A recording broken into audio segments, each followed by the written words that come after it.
난세를 살아가는 우리들의 고민을 역사 속에서 이야기해보는 시간, 난세의 역사 시간입니다. 오늘도 쓰레기 문제 해결을 위해 고군분투하시는 외로운 지구지킴이 홍수열 쓰레기 박사 나오셨습니다. 어서 오세요. 네, 안녕하세요. 얼마 전에 쓰레기 수도권 직매립 금지까지 5년 남았다, 이런 언론 기사가 나왔어요. 어떤 내용일까요? 그러니까 환경부가 폐기물 관리법을 개정해서 수도권 지역의 경우에는 2026년부터 쓰레기 종량제 봉투를 바로 매립하는 것을 금지하겠다. 금지한다. 네네. 그러니까 우리가 쓰레기를 종량제 봉투에 담아서 배출을 하잖아요. 이것을 소각해서 소각제를 매립하거나 소각장이 없는 곳 같은 경우에는 종량제 봉투를 통째로 그냥 매립장에 가져가서 땅에 묻는 거거든요. 그러면 매립장이 빨리 차게 되니까 종료가 빨리 되겠죠. 그래서 매립장을 아끼기 위해서 종량제 봉투를 바로 매립하는 걸 하지 마라. 그래서 수도권 지역은 2026년부터 수도권 외 지역은 2030년부터 직매립하는 것을 금지하겠다. 이렇게 아예 법을 바꿔버렸어요. 그래서 지자체들은 이제 지켜야 되는 거죠. 그렇다면 5년 후에 즉 2026년부터 종량제 봉투제로 이렇게 매립을 못한다는 얘기인데요.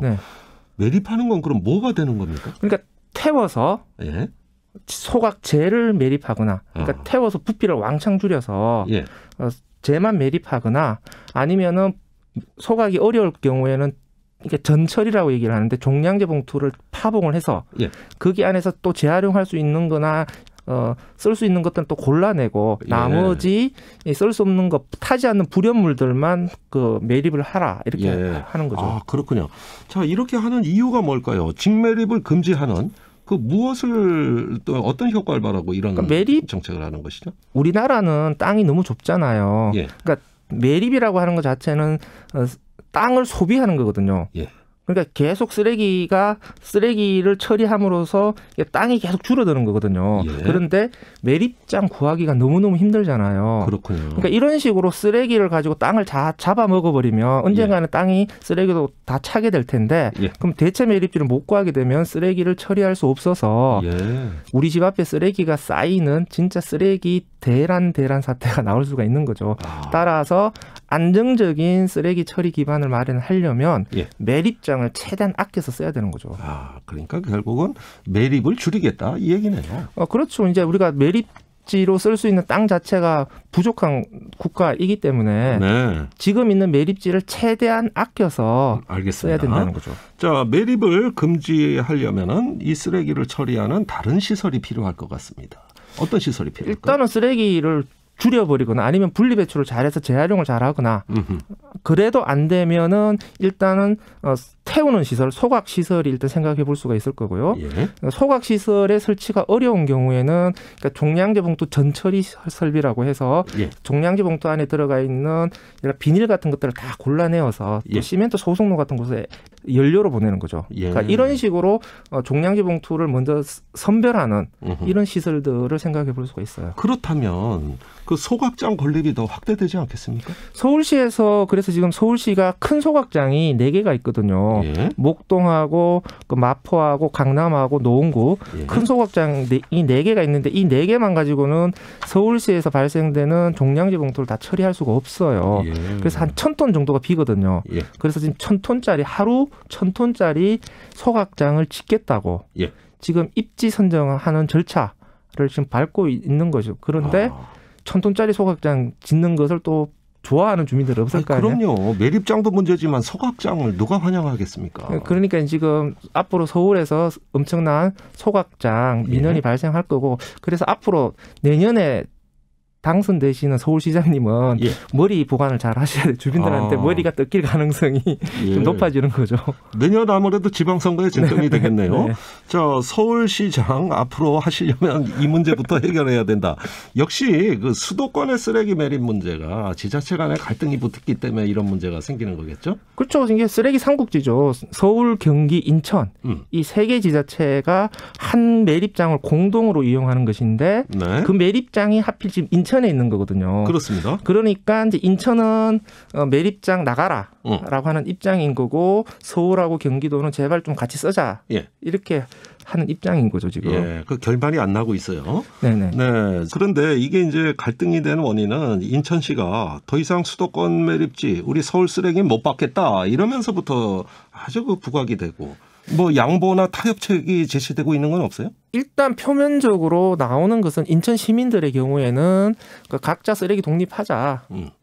그래서 각자 쓰레기는 발생지 처리 원칙에 따라서 자기 집 쓰레기는 자기가 치워라. 네.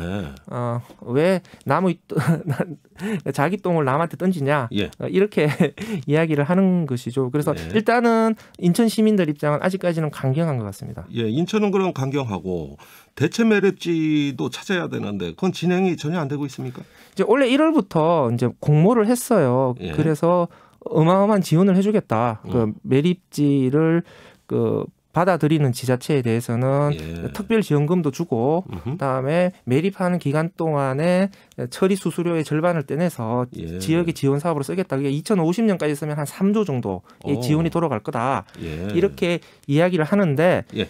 지금 국면의 문제가 뭐냐면 사실은 수도권 매립지가 더 쓸 수 있는 부지가 있어요. 예.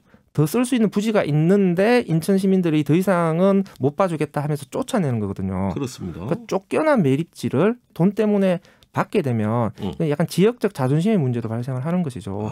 결국은 이 돈 노리고 한 거냐? 뭐 이런 오해도 받을 수 있어요. 돈에 팔려서 돈 때문에 고향을 판 거냐? 뭐 이런 약간 감정적인 비난도 당할 수가 있는 것이죠. 그래서 예. 이 부분이 좀 쉽게 풀리기 어려운 굉장히 복잡한 프레임이 만들어져 버린 거죠. 예. 매립장도 매립장이지만 이제 소각장을 또 지어야 될 텐데 이 소각장이 이제 각 지자체별로 굉장히 분쟁이 많아요.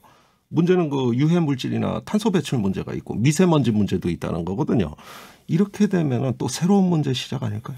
그러니까 소각장을 건설하게 되면은 이제 소각장 건설을 둘러싼 주민 갈등이 또 발생을 하는 것이죠. 그러니까 앞으로 10년 동안은 이 쓰레기 처리 시설로 인한 갈등은 좀 불가피하다고 생각합니다. 피할 수 없는 문제예요. 따라서 이런 갈등들을 어떻게 해결할 것인지에 대한 대책들도 마련을 해야 되고요. 예. 소각장에 대한 과도한 공포도 문제라고 생각을 합니다. 그래요? 현대적인 오염 방지 설비를 갖추게 되면 예. 우리가 생각하는 것만큼 뭐 오염 물질들이 우리 주변을 그렇게 위협할 정도로 많이 배출되는 것은 아닙니다. 예. 그래서 이런 소각장에 대한 또 너무 과잉 공포 예.